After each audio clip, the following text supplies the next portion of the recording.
messieurs, bonsoir. Toujours un plaisir de vous informer sur la télévision Pacifique. Voici les titres à la une. La situation socio-économique de la population va continuer à se dégrader durant les prochains mois, prévoit le leader de la plateforme Petite Dessalines, Jean-Charles Moïse, qui s'en est pris aux banques commerciales, les accusant d'être en partie responsables de la situation de misère des couches les plus faibles de la société. Après les responsables de l'ambassade des États-Unis en Haïti, la semaine dernière, le Bureau intégré des Nations Unies en Haïti se dit préoccupé à son tour par la recrudescence de l'insécurité en Haïti. Anelson Bastien, dit Iso, est le nom d'un influent membre du gang 400 Marozo appréhendé le mardi 11 août par la police lors d'une opération menée à la Tremblay de la commune de la Croix-des-Bouquets. Au Bas-Artibonite, des habitants fuient leur domicile pour échapper à la terreur des gangs armés qui ne cessent de semer la panique dans la zone. En ce sens, une marche sera organisée le vendredi 14 août pour forcer les autorités à garantir la sécurité dans ce dit département. À l'étranger, 2500 nouveaux cas de COVID-19 en France. Paris ajoute 16 pays à sa liste escarriate. Restez avec nous. Si vous jugez que cette vidéo est intéressante, n'hésitez pas à liker et partager la vidéo. Et surtout, n'oubliez pas de vous abonner à cette chaîne et activer la cloche de notification pour ne pas louper aucune de nos vidéos. Bienvenue au développement de ce journal. Comme annoncé en titre, Madame, Monsieur, Anelson Bastien, alias Iso, lieutenant du caïd Lomor Sanjou, a été appréhendé par des unités spécialisées de la police nationale hier mardi lors d'une opération menée à La Tremblay, localité de la Croix-des-Bouquets. Cette information a été confirmée par le porte-parole adjoint de la PNH, l'inspecteur Gary Desrosiers. L'inspecteur divisionnaire a en outre souligné qu'un autre membre du gang 400 Marozo avait été stoppé suite à des échanges de tirs avec les agents des forces de l'ordre. Ce coup de filet, selon l'inspecteur Desrosiers, s'inscrit dans le cadre de l'opération Terminator 1, lancée récemment par le directeur général de la PNH, Rameau Normil. Anelson Bastien, qui vient en appeler Iso, et qui fait partie du groupe M. Kassama Ozolo, et tout qui c'est une boîte droite, c'est pas boîte droite, et bandit Lomor Sanjou, et qui a opéré dans la zone La Tremblay. Et l'opération s'amène exactement à La Tremblay, et côté que il y a deux monde qui a arrêté, à savoir Anelson Bastien et Kern Jacobo Augusto Pacanto, et qui a arrêté, et malheureusement, gagné un prisonnier bandit qui lui-même stoppé par la police suite à échange de tirs, et soit avec bris et qui sont cités de la direction centrale de la judiciaire et qui terminaient l'opération Sahara, gagné un revers de calibre 38 qui saisit, gagné un montant de $1,260 américains, tout étudié. Le Bureau intégré des Nations Unies en Haïti, BINU, se dit vivement préoccupé par la montée du climat d'insécurité en Haïti. En effet, la population des quartiers contrôlés par des gangs armés endure un niveau de violence intolérable, a noté le BINU dans un communiqué rendu public ce mercredi 12 août 2020. Entre janvier et juin 2020, pas moins de 159 personnes ont été tuées et 192 autres blessées, a indiqué la représentation onusienne dans le pays, soulignant au passage que ces violences sont aussi corollaire de cas flagrants de violation des droits humains. En conséquence, le BINU dit encourager les autorités gouvernementales à prendre toutes les dispositions pour faire exécuter les mandats déjà émis à l'encontre de plusieurs individus, dont Jimmy Cherizier dit Barbecue, pour leurs implications présumées dans les massacres de la Saline, du Bel-Air et de Pont-Rouge notamment. La mission des Nations Unies a aussi insisté sur la nécessité de doter la PNH de moyens adéquats en vue de lutter contre les assauts des gangs armés à travers le pays. Toujours un dossier insécurité, Madame, Monsieur. Le bas Artibonite est sous la coupe réglée des gangs armés depuis quelque temps. Les activités agricoles sont impraticables dans la vallée, pourtant bastion de la production du riz selon les habitants qui tentent de fuir la terreur des gangs armés. Les citoyens annoncent pour le 14 août prochain une marche pacifique dans le département afin de forcer les autorités à mettre hors d'état de nuire les malfrats qui sèment le deuil dans le camp de la population. Le secrétaire général de la plateforme Petite Dessalines prédit à nouveau une aggravation de la situation socio-économique de la population dans les prochains mois. L'ancien sénateur pointe du doigt les banques commerciales qui, selon lui, ne favorisent pas la libre circulation du dollar américain au détriment de la population.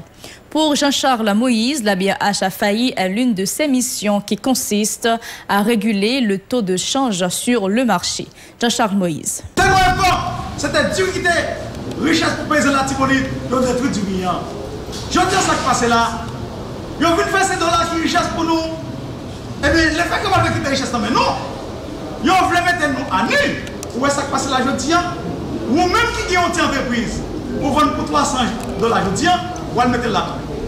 L'argent monté, $20 000, $30 000, $40 000. Qui s'est passé? Combien de nous-mêmes nous gagnons richesse, mais non. Eh bien, nous qui met dollars, les on cherche dollars ça, l'on voulait renouveler ce stock. Qui ça a fait? Nous avons pas de dollars et nous avons seulement $500 seulement, même si vous avez 10 000, sur 15 000. Pourquoi qui ça a fait ça? C'est pour pas renouveler ce stock. Sans façon, l'on pas renouveler ce stock, ou pas faire petit clientèle, ou obligé à prendre la main 600 millions pour détailler pour eux. Nous condamnons ça.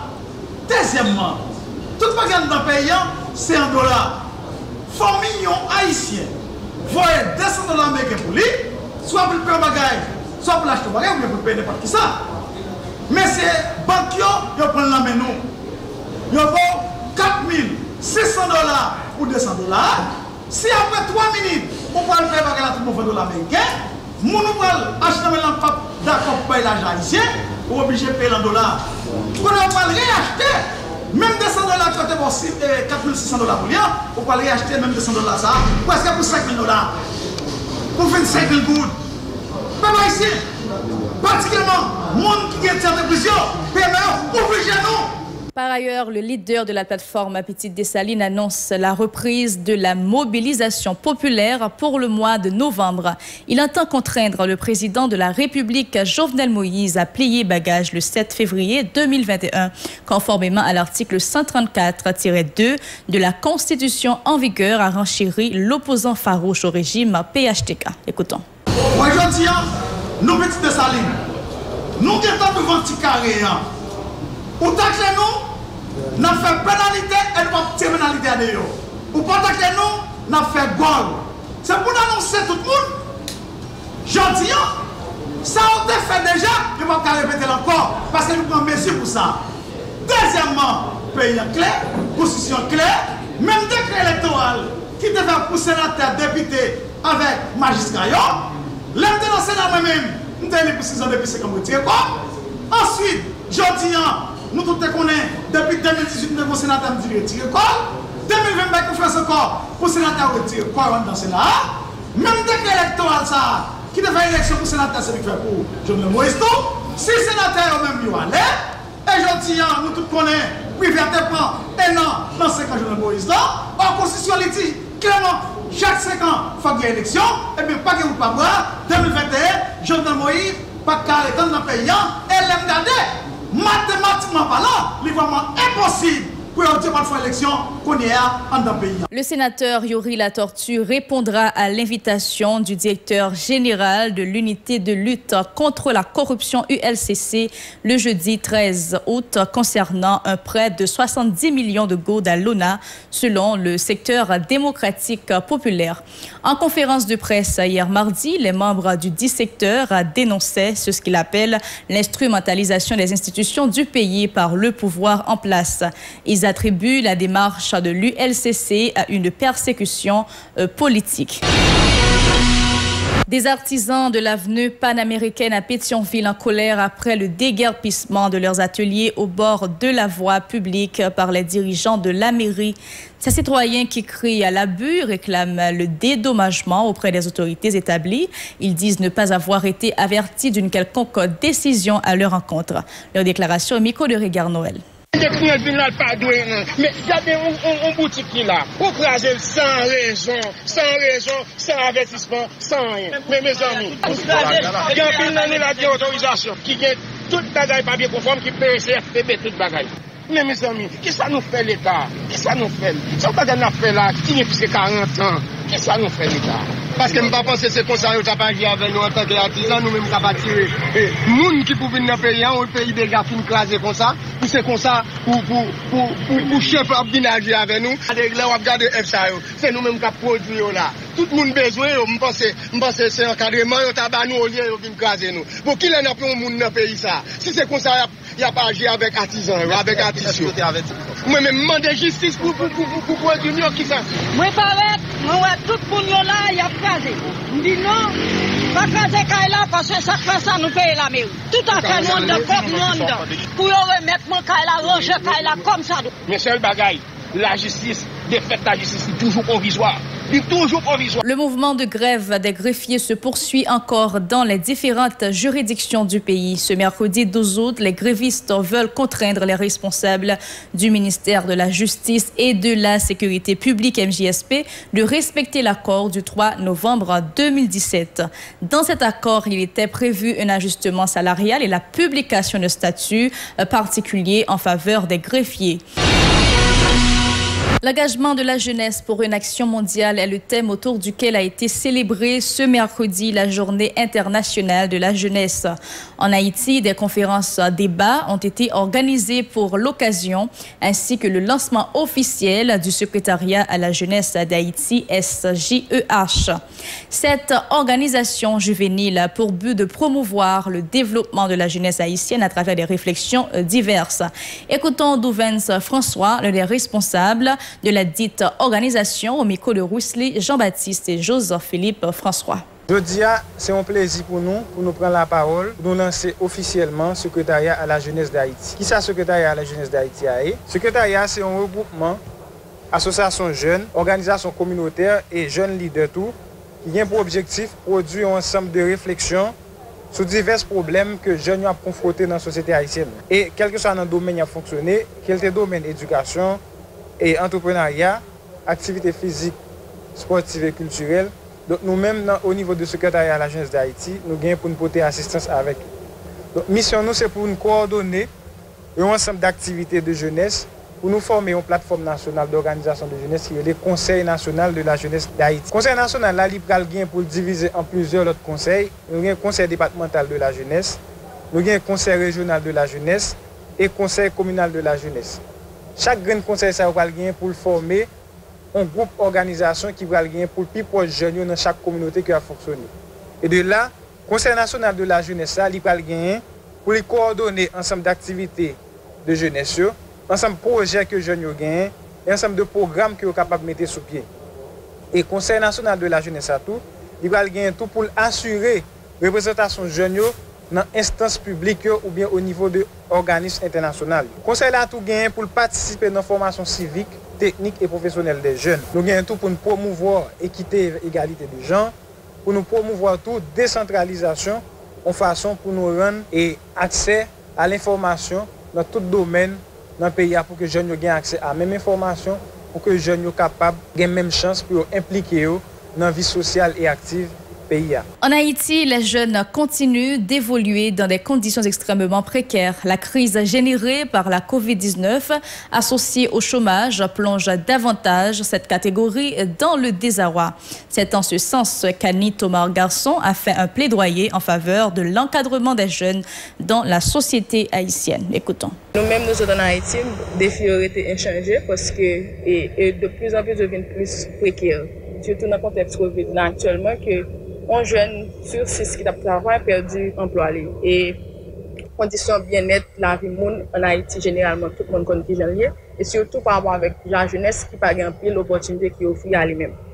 Nous-mêmes, au sein du secrétariat à la jeunesse, ça nous proposait comme moyen pour nous surmonter ça, c'est pratiquement multilatéralisme. Qui multilatéralisme que nous-mêmes nous prenons un multilatéralisme de qualité qui a offert à jeunes des armes. Qui les armes, ce n'est pas des armes qui pour détruire, ce n'est pas des armes qui pour tuer, mais c'est des armes de construction massive pour que les jeunes soient même capables de soutenir l'engagement.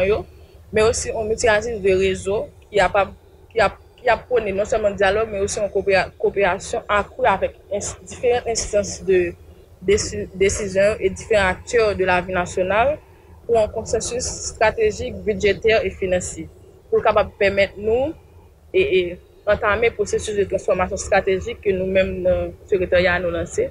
Parce que nous voulons lancer un signal fort qui c'est confiance, cohérence et surtout juste mesure avec les jeunes dans la société. C'est aussi l'occasion pour les jeunes haïtiennes de tirer leçon sur l'amélioration, représentation et l'engagement dans la vie politique institutionnelle du pays. Pour nous capables de mieux positionner nous, mais aussi pour nous capables de grandir équité dans le processus politique avec un déficit démocratique que je ne gagne pour représenter valablement. Je vous invite à suivre l'actualité internationale à présent, Madame, Monsieur. De l'actualité internationale, 2500 nouveaux cas de COVID-19 en France. Paris ajoute 16 pays à sa liste écarlate. La France a ajouté 16 nouveaux pays à sa liste écarlate. Les Français en provenance de ces États où le virus circule activement devront passer un test PCR. Dans le même temps, plus de 2500 nouveaux cas ont été confirmés dans l'Hexagone. 16 nouveaux pays ont été ajoutés à la liste écarlate de la France en raison de la pandémie de COVID-19, à rapport mercredi 12 août, Reuters de sources officielles. Une classification qui obligera à partir du 17 août les voyageurs français en provenance de ces pays à passer un test PCR avant leur départ ou à leur arrivée en France. Sur le territoire national, le nombre de cas détectés continue d'augmenter dans des proportions inédites depuis le mois de mai. Selon Reuters, les pays concernés sont les suivants: Maldives, Colombie, Monténégro, Bolivie, Kosovo, République dominicaine, Argentine, Costa Rica, Chili, Guinée équatoriale, Kirghizistan, Bosnie-Herzégovine, Moldavie, les territoires palestiniens, Arménie et le Mexique. Toujours à l'étranger, l'Amazonie en proie aux incendies. Un mensonge selon Bolsonaro. Le président brésilien Jair Bolsonaro a vertement rejeté mardi l'existence de feux de forêt en Amazonie, évoquant un mensonge malgré des données gouvernementales qui indiquent que des milliers d'incendies se sont déclarés à travers la région. Par le passé, le dirigeant d'extrême droite avait déjà nié une recrudescence des feux dans la forêt amazonienne, échangeant des diatribes avec le président français Emmanuel Macron et d'autres chefs d'État. Jair Bolsonaro a fait cette déclaration alors même que des témoins de Reuters dans la ville amazonienne d'appui ont observé des nuages de fumée en différents endroits au cours de la journée et d'importants incendies illuminant le ciel à la nuit tombée. Une déclaration qui vient contredire les données du gouvernement brésilien. Rien que sur les 10 premiers jours d'août, plus de 10 000 incendies ont été recensés, soit une hausse de 17% par rapport à la même période l'an passé. En août dernier, le nombre de feux de forêt en Amazonie avait atteint un plus haut en 9 ans et les données recueillies jusqu'à présent ce mois-ci laissent suggérer que la situation empire. Plus de 10 000 incendies ont été signalés au cours des 10 premiers jours du mois, soit une hausse de 17% par rapport à la même période l'an dernier. Ici prend fin ce journal. Merci de l'avoir suivi. Madame, Monsieur, nous sommes aussi disponibles sur Facebook, Twitter, Instagram, YouTube et Radio Télépacifique.com, aussi au Télé Haïti chaîne 54 et Canal+, chaîne 182. Bonne suite de programmation sur la télévision Pacifique.